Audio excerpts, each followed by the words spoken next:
What are the basic safety rules while working inside any Saudi Aramco premise? Okay, premise. Stop work authority. Stop work authority. Number 2 है जो exam important रहेगा वो मैं आपको बता दूंगा। Who should stop the construction work if unsafe while working inside the Saudi Aramco premise.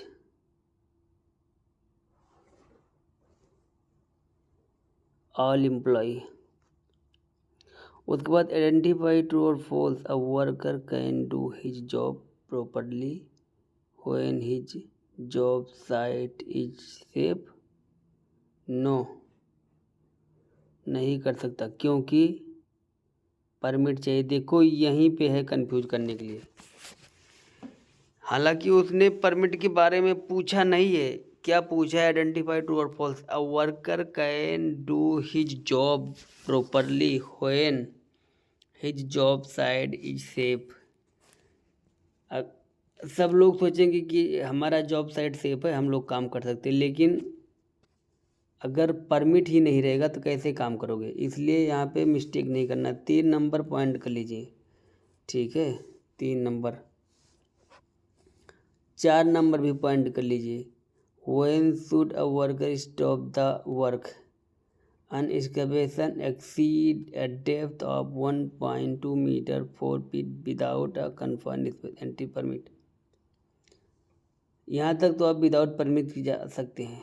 मान लो उसके आगे और जाना है, परमिट है आपसे आपके पास, लेकिन और अंदर जाना है तो वहाँ पे आपको रुकना पड़ेगा, ठीक है?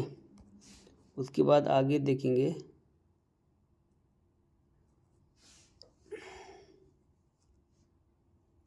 पाँच number, while any worker is working at the work site which is the following condition are considered unsafe: operating equipment in an improper speed।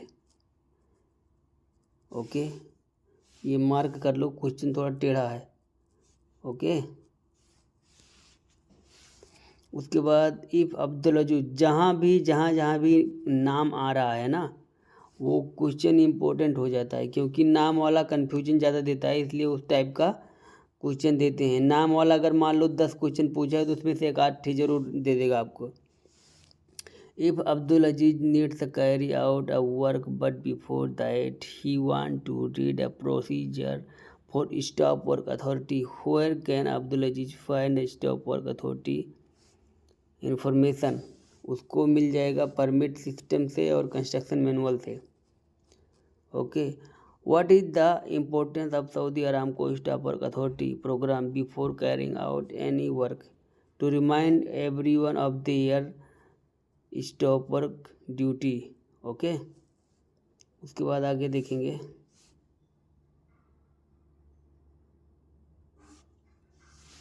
यहाँ पे 8 नंबर है। what are the two main basis safety rules to stop work authority? Stop unsafe work, report incident.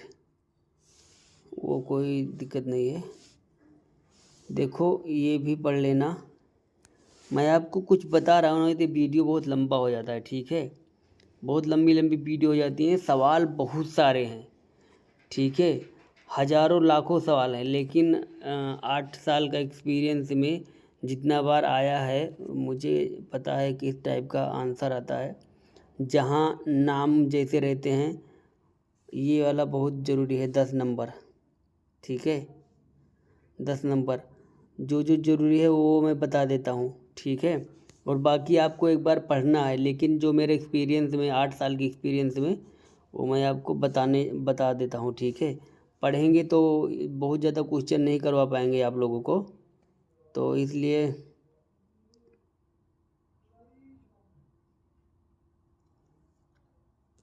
उसके बाद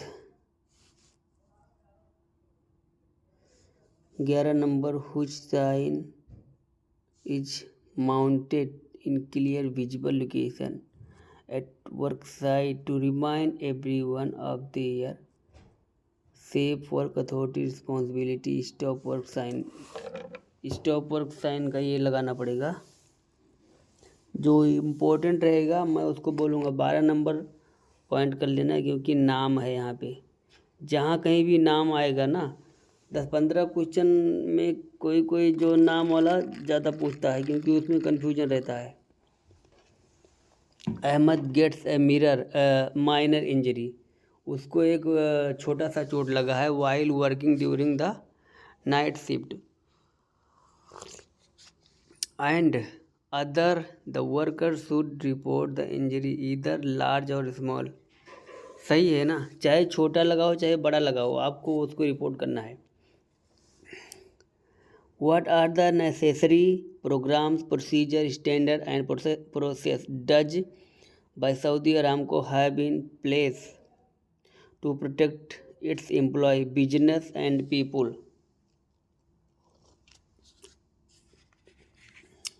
okay, आगे देखेंगे।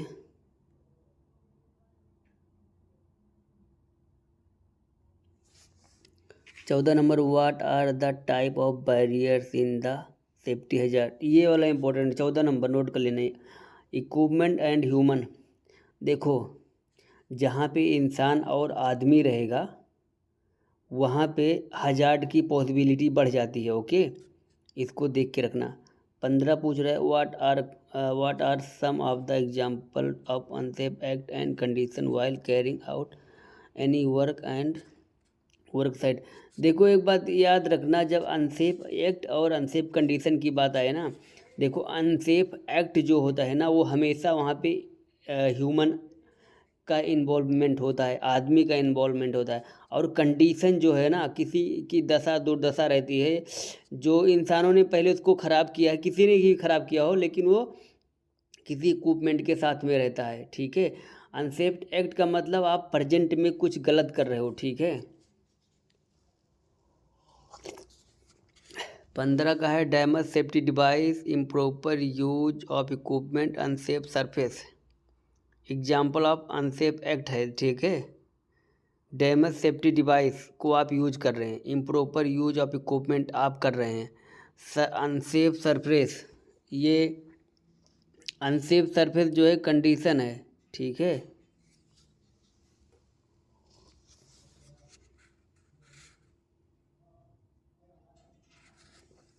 इसमें दोनों है, अनसेफ एक्ट भी है, अनसेफ कंडीशन है। अच्छा, आप इसी से अनुमान लगा सकते हो। इसमें 3 दिया है, एक है डैमेज सेफ्टी डिवाइस, दूसरा है इम्प्रॉपर यूज ऑफ इक्विपमेंट, तीसरा है अनसेफ सरफेस। इसमें जो 2 है कंडीशन है, एक है एक्ट है, 2 नंबर जो है एक्ट है, इंसानों द्वारा हो रहा है, क्योंकि इंसान जो है वही तो इक्विपमेंट को यूज करेगा। और डैमेज सेफ्टी डिवाइस वो पहले से टूटी हुई हो सकती है, डैमेज है, उसको आप यूज करोगे, वो पहले से है तो कंडीशन है। अगर आप उसको जाके यूज करने लगे होगे ना तो एक्ट है, क्योंकि आपको पता है कि ये ख़राब है फिर भी आप यूज करने जा रहे हो। What some of the example of equipment barriers, ये भी emergency alarm, non metal helmet, harness. ये क्या बोल रहा है, what are some of the example of equipment barriers. Equipment barriers है ये। ठीक है, इमरजेंसी अलार्म जो रहता है ना, ये एक तरह का, जैसे कहीं कोई नुकसान होने वाला है आपको तो अलार्म बजने लगा, एक तरह का बैरियर है, आपको प्रोटेक्ट कर रहा है। बैरियर का मतलब कोई चीज़ आपको प्रोटेक्ट करना है। Non metal helmet, non metal helmet का नाम मतलब है, जैसे अगर प्लास्टिक का हेलमेट पहनोगे वो एक तरह का बैरियर है, इलेक्ट्रिक शॉक नहीं लगेगा आपको, कुछ चीज़ गिरेगा आप बचे रहोगे, इसलिए उसको बैरियर कहते हैं। हार्नेस, हार्नेस भी एक बैरियर है जो आपको प्रोटेक्ट करेगा, आप गिरोगे तो आपको प्रोटेक्ट कर लेगा। इसलिए इस सवाल को ध्यान से पढ़ना। 16 number, what are some of the example of equipment barriers. ठीक है, तो आगे बढ़ते हैं।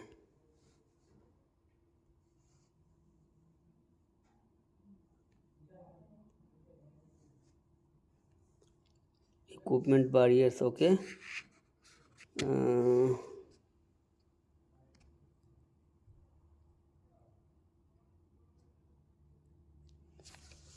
17 नंबर है, why is the loss prevention policy important, क्यों इम्पोर्टेंट है?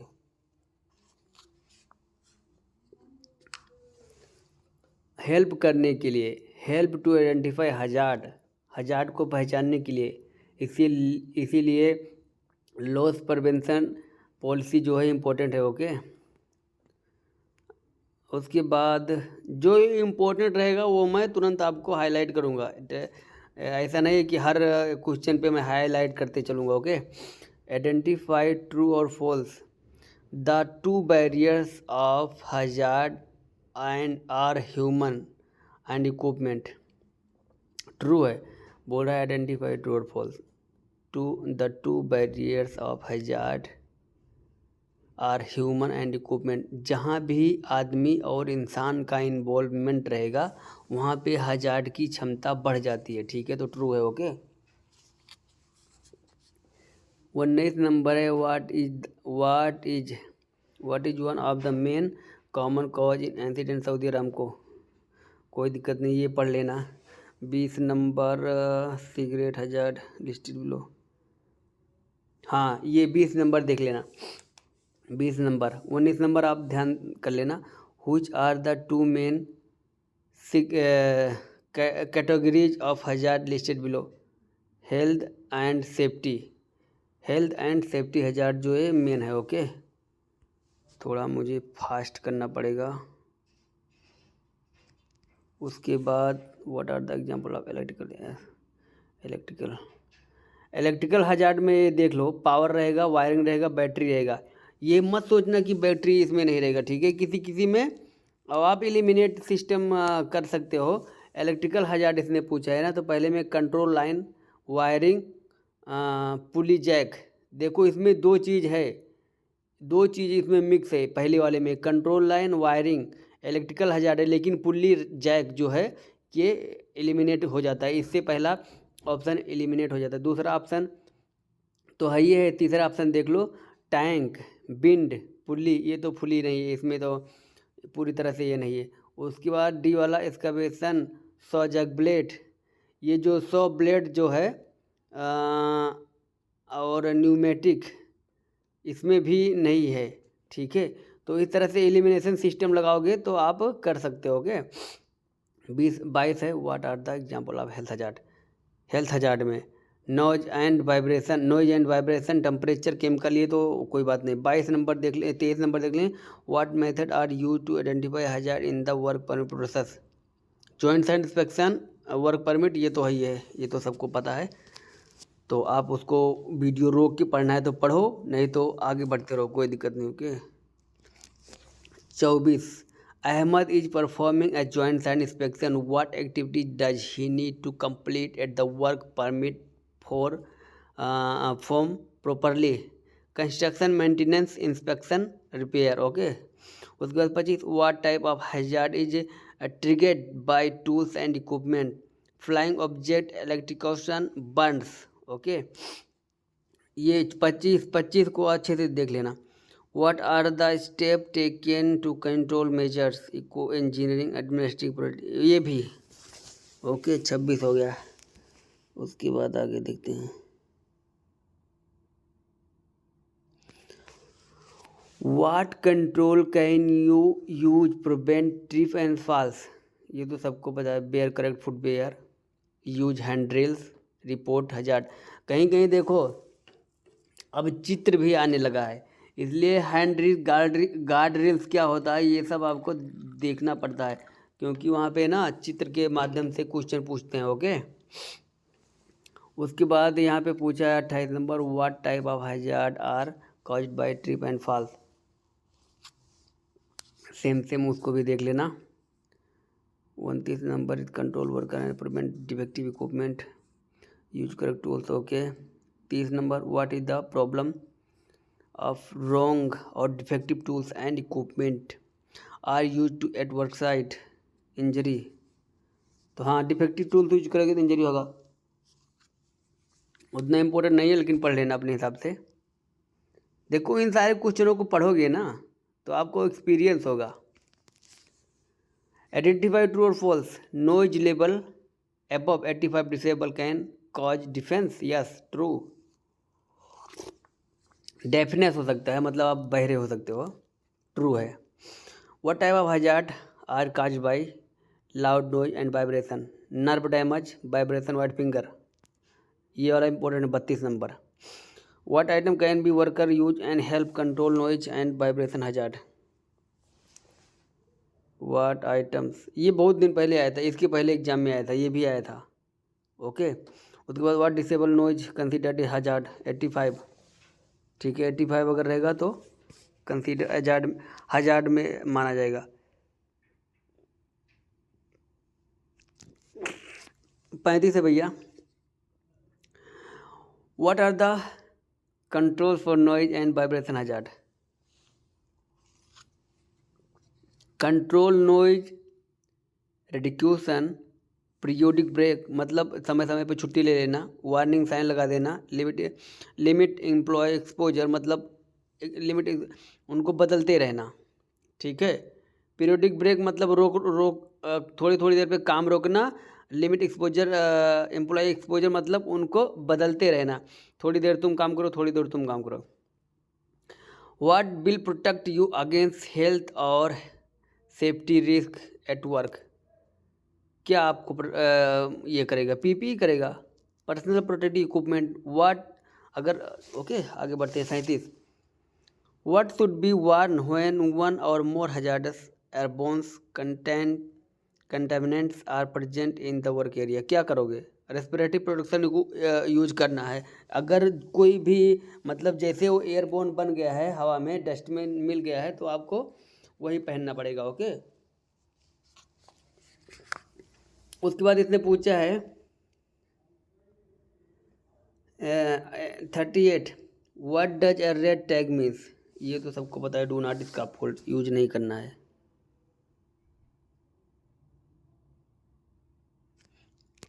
What does hazard elevate work platform? Uncertified operator, tripping over, fall from height. ठीक है, ये भी जरूरी है। What does a yellow tag means? Bear a full body harness, सबको पता है। What does green tag? ये भी सबको पता है, बिना हार्नेट के आप जा सकते हो, यू रेडी हो गया है। What type of hazard cause by movement hit by a vehicle and electrocution? Electrocution का मतलब होता है ना, डायरेक्ट बहुत डेंजर खतरा है, वो आपको किल भी कर सकता है। ठीक है,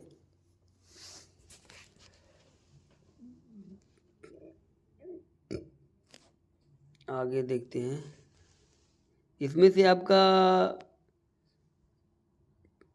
ये जो टैग वाला है ना, इसका फोल्ड वाला, इसको थोड़ा आपको अच्छे से देखना पड़ेगा। अगर आप एक बार समझ गए तो कोई दिक्कत नहीं है। उसके बाद यहाँ पूछा है what does A red tag means? इसका फोल्ड वो तो जानते हैं, रेड टैग रहेगा तो कभी यूज नहीं करते, डू नॉट यूज। खाली वहाँ ये भी कभी कभी घूम के पूछ लेगा, लेकिन इसका फोल्ड एरेक्शन टीम जो रहेगी वो जा सकते हैं, ऐसी कोई बात नहीं है। लेकिन अभी तक टेढ़ा करके पूछा नहीं उस सवाल को। What hazard can cause electrocution? Overload power line, buried cable, जो ज़मीन के नीचे, बर्ड केबल का मतलब जो जो हम देख नहीं सकते हैं। जैसे हम डिगिंग कर रहे हैं, गड्ढा खोद रहे हैं, और बर्ड केबल नीचे केबल दबा हुआ है और आपने उसको खोद दिया, काट दिया, तो उसमें आपको बहुत खतरा हो सकता है। या ओवरहेड पावर लाइंस, आपके ऊपर जो ओवरहेड पावर लाइन है, आप क्रेन से काम कर रहे हो या में लिफ्ट से काम कर रहे हो, उसमें जाके टच हो जाओगे, इसलिए वो बहुत खतरनाक है। 45 नंबर है। What height the fall protection control are required? ये जरूरी है, 1.8 रहता है। ठीक है, 1.8 रहता है, उसके ऊपर जाओगे तो आपको फॉल प्रोटेक्शन चाहिए। ओके, उसके बाद आगे क्या है? How can you prevent overloading cranes? कैसे करोगे? Inspect equipment, barriers and sign, burn inspection sticker. ये वाला इम्पोर्टेंट है, 46 है। ओके, 47 बोल रहा है critical lift plan not exceed, critical lift plan should not exceed, more than 40 ton. Okay, 40 ton पे रहेगा। ओके, ये आपको कंफ्यूज कर सकता है। इसने पूछा है critical lift plan should not exceed, नहीं बढ़ना चाहिए। ठीक है, 40 टन के ऊपर से। क्रिटिकल लिफ्ट प्लान का मतलब तो यही है ना कि ज़्यादा रहेगा तभी तो क्रिटिकल लिफ्ट प्लान बनेगा। तो 40 ton. Okay, what are example of hazard when using forklift? Forklift, unauthorized use, roll over, dropping material. What capacity is too heavy for the critical lift plan? ये वहाँ देखो 40 टन था, ये बहुत ज़्यादा हो जाएगा। मोर देन, ये what capacity is too heavy for the critical lift plan?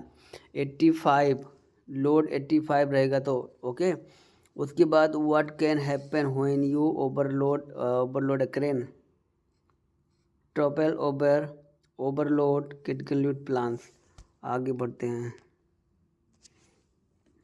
Identify true or false, do not operate motor vehicle and heavy equipment within 2.6 metre. उस दिन मैंने आपको बताया था इतना रहेगा, उसके इसका बेसन के नज़दीक नहीं जा सकते हैं।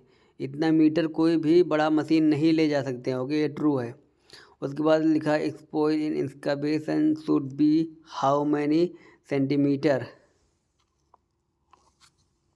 जो आप गड्ढा खोद के मट्टी फेंकते हो बाहर में, वो कितना दूर रहना चाहिए गड्ढा से?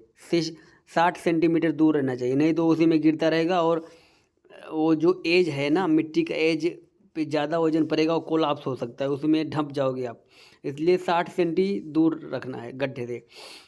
Excavation with good shoring help to protect you. अगर सही से सोरिंग क्यों रहेगा तो cabin, side wall collapse, ground collapse, soil slippage. Soil slippage का मतलब वो जो जैसे रम्बल रहता है, ऊपर ऊंचाई पे रखते जाओगे सरकते हुए नीचे आएगा, वो सोयल स्लिपेज हो गया। ग्राउंड कोलाप्स मतलब वो जैसे हाइट में अगर एक्सकवेशन हो गया ना तो कोलाप्स हो सकता है, धंस, जैसे हम लोग दरक गया, धंस गया, उसमें ऐसा हो जाता है। केबिन साइड वॉल्स, वो दीवार फट सकती है, वो वही सेम है, केबिन और ये दोनों वैसे है। उसके बाद 54 है, how many metre should the mechanical excavation not be used हो अंडरग्राउंड पाइप, केबल और other obstruction are present? 3 metre. ठीक है, यहाँ पे ध्यान देना, मैकेनिकल एक्सकवेशन पूछ रहा है। ओवरहेड में भी 3 ही मीटर रहता है, 10 फुट दूर रहता है ओवरहेड लाइन में, लेकिन यहाँ मैकेनिकल एक्सकवेशन के बारे में पूछ रहा है। जो हम लोग ज़मीन में गड्ढा खोदते हैं ना, 3 मीटर के पहले आपको टच नहीं करना है सोइल को। 3 मीटर तक मैनुअल एक्सकवेशन होगा, उसके बाद आप मशीन से खोदो चाहे जिससे, क्योंकि जो भी अंडरग्राउंड यूटिलिटीज होती है वो 3 मीटर के दायरे में होती है, उसके नीचे उतना गहरा कोई यूटिलिटी नहीं डालता है। ओके, तो 54 हो गया, आगे बढ़ेंगे हम लोग। 55 था, what things can you do to prevent damaging buried cable? What things can you do to prevent damaging buried cable? कैसे उसको बचा सकते हो? मार्क केबल बिफोर डिगिंग, से पहले कर लो। Okay, use cable drawing, cable drawing देख लो, केबल लोकेटिंग मशीन देख लो, ये सब रहेगा ना। इस सब के सारे आप काम करोगे तो आप उन केबलों को डैमेज करने से बचे रहोगे और बचा लोगे। What does a red label means on a hazardous material? देखो, इस तरह का सवाल जो है ना कॉमन है, ये हर में आ रहा है। मैं जितना भी मतलब मेरे जो दोस्त हैं उनसे भी, और जो मैं भी एग्ज़ाम देता हूँ तो देखता हूँ इस टाइप के क्वेश्चन ऑलमोस्ट आते ही रहते हैं थर्ड पार्टी में। तो ठीक है, इन क्वेश्चन को अच्छी तरह से देख लेना, ये कंफ्यूज करने वाले हैं। मतलब इसने रेड लेबल जो है स्टॉप फ्लैमेबल का मतलब उस केमिकल के आजू बाजू आपको कोई ज्वलनशील पदार्थ नहीं रखना है, कोई मैच बॉक्स नहीं जलाना है, सिगरेट नहीं जलाना है। तो stop flammable. Okay, red label means जैसे कोई हमारे पास कंटेनर है, छोटा सा कैन हो गया, उसमें कोई स्प्रे है, वो फ्लैमेबल है, तो उसी को बोल रहा है वहाँ पे कोई आग मत जलाओ। ओके, 56 इम्पोर्टेंट है। 57 के बारे में देख लेते हैं। आइडेंटिफाई ट्रू और false. Everyone working in an excavation must be properly trained for an emergency, बिल्कुल सही, सबको ट्रेंड होना चाहिए एकदम से, इमरजेंसी में सबको ट्रेंड होना चाहिए। ओके, उसके बाद बोल रहा है what does yellow label means on in hazardous material. Reactive, वो ऊपर वाला देखो रेड और यहाँ पे येलो था, ये बहुत अच्छा क्वेश्चन है और गारंटी रहता है, हर में आता है। 58 और 56 को आप मार्क कर लो बढ़िया से।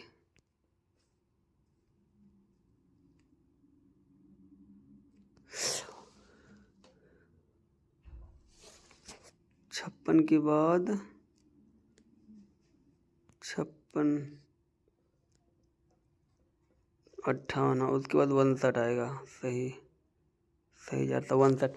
वाट डज द, या ब्लू, ब्लू भी आ गया, ब्लू भी आ गया, ये भी देखो पॉइजनस है, हेल्थ हजार्ड है, ये भी मार्क कर लो। 60 आ जाए, आइडेंटिफाई ट्रू और फॉल्स, स्पॉइल और टू वेटलेस 60 सेंटीमीटर दहेज, बिल्कुल सही है। 60 सेंटीमीटर अभी बोला आगे में, गड्ढे से दूर रखना चाहिए। 61 बोल रहा है और H2 फाउंड कहाँ मिलता है? रिफाइनरी में, स्टोरेज पाइपलाइन में, इन जगह पे H2 आपको मिल जाएगा। उसके बाद what does should continue, what should continue for at least 3 metres, 3 metres. इसने देखो उसी को देखो, देखा मैंने बोला ना आपको, उसी को घुमा के पूछा है। What should continue for at least 3 metre, क्या करना चाहिए? हैंड डिगिंग करना चाहिए 3 मीटर कम से कम, उसके बाद आप कोई मैकेनिकल एक्सकवेशन कर सकते हैं। ये आपको देखो रिलेट करता है क्वेश्चन, ऊपर क्या था नीचे क्या आ गया, फिर वही 10 फीट तक आपको हाथ से खोदना है। Away from the expose underground equipment, दूर रखना है, खोदना इक्विपमेंट से नहीं, खाली हैंड डिगिंग हो सकता है, पॉसिबल है। 62 हो गया है ना, आगे बढ़ जाते हैं हम लोग। 62, 63 देख लो। How far should the cylinder be containing oxygen and oxidise at least store from flammable gas cylinder 6.1, मतलब 20 फुट रखे वजह से तो कोनो जगह काम करता है। तो ई जोन ऑक्सीजन और ऑक्सीडाइजर बा ना एटलीस्ट इतना दूर रहे, ठीक बाटे। अब ओके जानता, जैसे हम वो इतना तुम्हें पेपर में समझाए रहे हैं, मतलब जैसे एक ठीक देवाल भी है, जैसे 2 मनी अलगाएगी, 2 मनी अलगाएगी, एक मनी ये है है, एक आदमी इस साइड है, एक आदमी उस साइड है। जो इन दोनों सिलेंडरों को सेपरेट करता है ना, उसके जैसे आपके सर तक दीवार है, अब आप एक दूसरे को देख ना पाए, इसके लिए 1.5 मीटर एक और ऊंचा बैरियर लगा देते हैं ताकि कूद ना पाओ। तो ये भी 1.5 जो है ना, वो भी आप इसी से रिलेट करता है, आगे आपको देखने को मिल सकता है। आइडेंटिफाई ट्रू और false.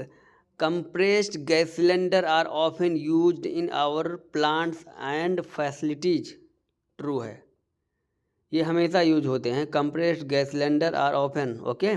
How can you describe H2S, कैसे मतलब कैसे बताओगे? देखो यहाँ पे इसने लैंग्वेज चेंज कर दिया है, अगर कोई नया आदमी रहेगा वो समझ ही नहीं पाएगा डिस्क्राइब का मतलब। डिस्क्राइब का मतलब होता है हाउ कैन यू डिस्क्राइब, मतलब तुम कैसे बताओगे, तुम कैसे बोलते हैं ना कोई H2S की ये बताओ मुझे क्या ये कैसे है, तो उसी की डिस्क्राइब मतलब बताना कि ये कलरलेस है, फ्लैमेबल है, टॉक्सिक है, ये आप इसको बता रहे इसके बारे में। डिस्क्राइब मतलब किसी के बारे में कुछ बताना, ओके। 66 देख लेते हैं। What does H2S smell like in low concentration, low concentration में खाली आप स्मेल कर सकते हो, वो भी रोटन एग का स्मेल देगा। उससे ज़्यादा करोगे तो आपको किल कर देगा विद इन सेकेंड में, ओके। 66 हो गया है। 67 देख लेते हैं। आइडेंटिफाई ट्रू और false. H2S is heavier than air, true है, वो हवा से भारी होती है, इसीलिए वो हमेशा लो एरिया में सेटल होती है, जाके गड्ढे में जाके बैठ जाती है H2S। जब भी आपका ये 2-3 क्वेश्चन यहाँ बता देता हूँ, जब भी आप कहीं भी H2S रिलीज होता है तो क्रॉस विंड भागो, ठीक है, या क्रॉस विंड भागो या अप विंड भागो, मतलब जैसे पूरब पश्चिम एक दूसरे के अपोजिट भागना है। यहाँ पे आपको अपोजिट भी लिख सकता है उत्तर में।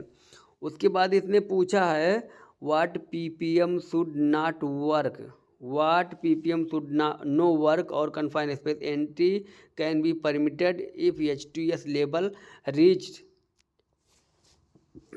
यहाँ भी इसने लैंग्वेज चेंज कर दिया है, सबको मैं बता देता हूँ, यहाँ भी इसने लैंग्वेज चेंज कर दिया है। मोर देन 100 ppm, पहले दूसरे टाइप का देता था, उसमें वो 3-4 ऑप्शन देगा और उसके बाद रहेगा इतने ppm पे अलाउ नहीं है, लेकिन इसने पहले पूछ लिया है। अब अगर मोर देन 100 ppm रहेगा, वो भी क्या H2S, तो कन्फाइंड स्पेस में हलना मना है और काम भी करना मना है, ठीक है। अगर लेस देन 10 ppm रहेगा ना, तो आप काम कर सकते हो, समझ रहे हो, काम कर सकते हो, लेकिन आपको क्या करना पड़ेगा, प्रिकॉशन इस्तेमाल करेगा। अगर वहीं पे 0.5 के अंदर में रहेगा तो वो नॉर्मल लेवल माना जाता है, ठीक है। यहाँ तक भी पूछ लेता है, what system is mandatory when responding to H2S emergency buddy system. ये क्वेश्चन शायद आपको कंफ्यूज करे, खासकर नए लोगों के लिए। What system is mandatory when responding to H2S emergency. मान लो भैया इमरजेंसी H2S में H2S की कोई इमरजेंसी आ गई, आप प्लांट में हो, कहीं घूम रहे हो, तो आपके साथ एक आदमी ज़रूर रहना है, उसी को बोलते हैं बडी सिस्टम, ठीक है, उसी को बोलते हैं बडी सिस्टम। ताकि आपको कुछ हो जाए तो अगर दोनों एक साथ एक्सपोजर हो गए तो मुश्किल है, इसलिए थोड़ा सेकेंड में हर आदमी के शरीर का लेवल एक जैसा नहीं होता, किसी को थोड़े देर के बाद अफेक्ट करता है, किसी को तुरंत हो जाता है, इसलिए बडी सिस्टम उसी को कहते हैं, ये ध्यान में रखना है। उसके बाद इसने बोला है आइडेंटिफाई ट्रू और false, you should always work with the somebody, stand by man. Identify true और false, you should always work with a stand by man and inform him where you are. बाकी का cut गया है, ये true है, हमेशा आपको stand by man के साथ में काम करना चाहिए, वो आपको मॉनिटर करता रहेगा। खैर कोई बात नहीं, काट दिए, आगे चलते हैं।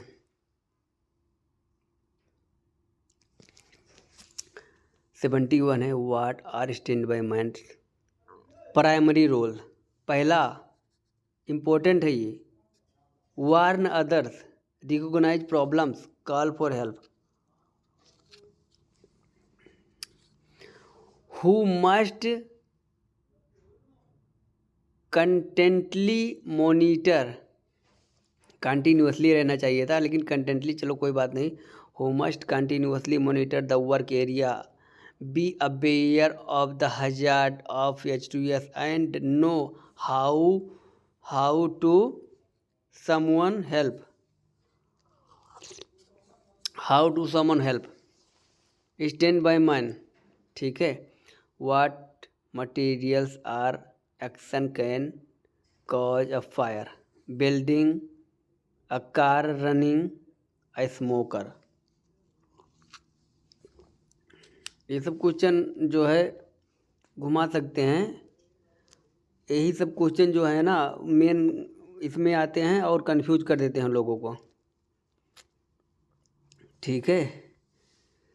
जैसे ये बिल्डिंग लिख दिया है, कार रनिंग लिख दिया है, एंड स्मोकर लिख दिया है, ये सही है। अभी वहीं कार वॉशिंग लिख देता तो आप पढ़े रहोगे आगे पीछे कुछ। देखो उसमें ध्यान देने वाली बात यह है, अगर इस तरह से सवाल रहता आगे पीछे कुछ लिख देगा, बीच में कुछ लिख देगा, तो आप उसी फ्लो में रहोगे, मैंने इसको पढ़ा था तो खटाक से टिक मार के आगे बढ़ जाओगे और हो जाएगा आपका गलत। उसके बाद आइडेंटिफाई ट्रू और false, and H2S alarm means where may be hazardous concentration in the building or area, true, okay. आगे बढ़ते हैं, 74 के बाद 75। आइडेंटिफाई ट्रू और फॉल्स, फायर और अगर without flammable material, true. What are example of hot work activity caused by non flammable material, spark and faulty wiring and electrical cigarettes. ये वाला ज़रूरी है, आप इसको ये कर लो। आइडेंटिफाई ट्रू और false, most large fire start in small fire, true, okay. थोड़ी देर जाके उधरिया पढ़ लिया तू, हमें पढ़ दिया पहले, ये वाला ज़रूरी है। क्या बोल रहा है कि छोटा आग जो है हमेशा बड़ा फायर का ये ले लेता है, रूप ले लेता है, तो वो ध्यान में रखना। What control can be used to prevent fire from growing? Fire watch and extinguisher, ये दोनों रहेंगे, फायर वॉच और एक्सटिंग्विशर रहेगा, तो आप उसको रोक सकते हो, आग लगने से बचा सकते हो, ज़्यादा बड़ा नहीं होगा। उसके बाद आगे देखते हैं 78 उन्नति। आइडेंटिफाई ट्रू और फॉल्स, कटिंग, बेल्डिंग और open flame fire watch shall remain 30 minute तक। ये ट्रू है, फायर वॉच को 30 मिनट तक साइड पे रुकना रहता है। उसके बाद इस्माइल, यहाँ पे आदमी का नाम लिया है, इंपॉर्टेंट रह जाएगा। Ismail is working in hydrocarbon facility where hot work is going on. What should be a cover or water seal sewer distance from within the source of ignition. 23 75 feet रहेगा, ठीक है, एक ध्यान देना। What level is hot work not permitted. What level is hot work not permitted, अगर 0% से ज़्यादा रहेगा तो हॉट वर्क नहीं कर सकते हो। Covering a sewer within 23 metre prevent any release और फ्लेमेबल गैस, ट्रू, बिल्कुल सही है। 79 क्वेश्चन हो गया, 82 हो गया। अब उसके बाद हम पहुंचेंगे 83 पे। How long should a fire watch remain, 30 minute उसको मैं बोला था। What are example of electrical arc flash fire hazard, तो आपका हो जाएगा इलेक्ट्रिकल शॉक, देख लेना। उसके बाद व्हाट लेवल H2S, हाँ ये वाला सही है। डेथ किस लेवल पे हो सकता है। 85 इंपॉर्टेंट है, ठीक है, पढ़ लो।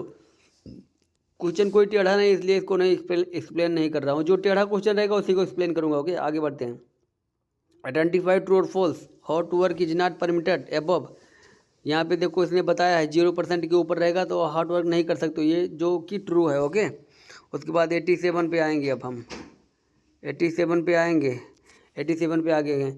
What type of item are fire hazard, क्या किस तरह का। Damage power cord, unsafe space heaters, overload extension cord. Okay, why वो बहुत पहले आया था, आप कर सकते हो, लेकिन अभी रिसेंट में नहीं आया है, 2-3 साल के अंदर में नहीं देखा मैं। वाई डू इंसिडेंट ऑकर्स, क्यों होता है। लैक ऑफ प्लानिंग होता है।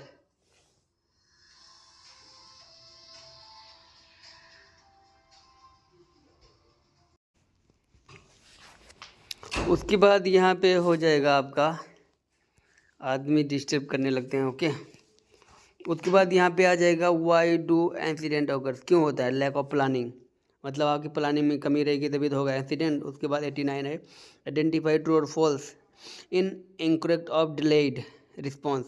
इन incorrect or delayed response to a real emergency can result in incident escalation and or an increase damage or casualties. इसका कहने का ही मतलब है, अगर आपको कोई चीज़ पता नहीं रहेगा इमरजेंसी में कैसे रिस्पॉन्स करना है, तो वो दूसरे हजार्ड और दूसरे इमरजेंसी को का रूप धारण कर सकता है। इसलिए आपको हमेशा इमरजेंसी प्लान अच्छे से मालूम होना चाहिए। ओके, ये ट्रू है। उसके बाद 90 है। Select the main safety process Saudi Aramco use to identify hazard early to avoid incident.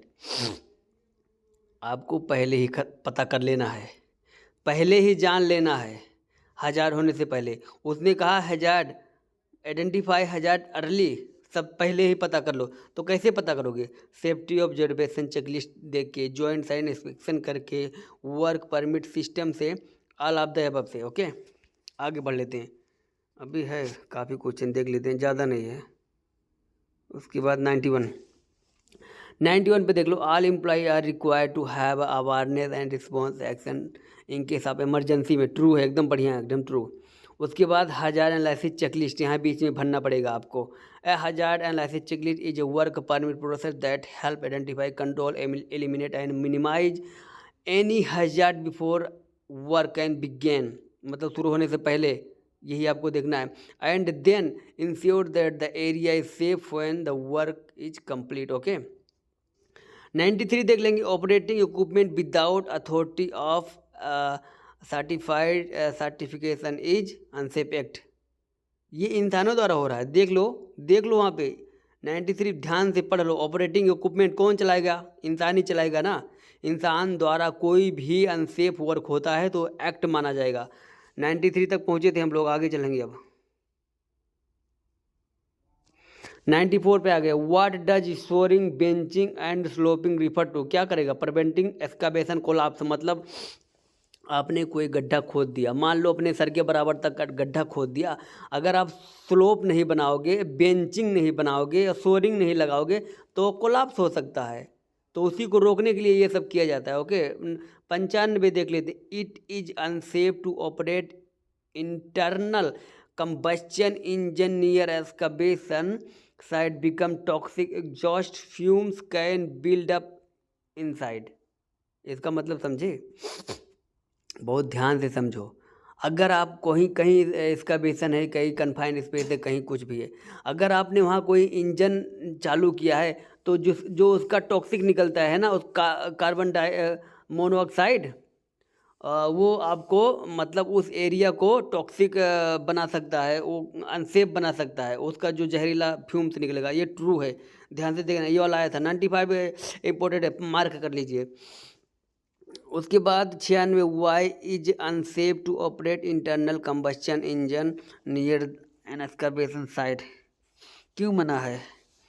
Toxic exhaust fumes can build up in the excavation. Okay, अभी वही आगे एक्सप्लेन किया, फिर वही आ गया, इसी तरह से घुमाते रहते हैं।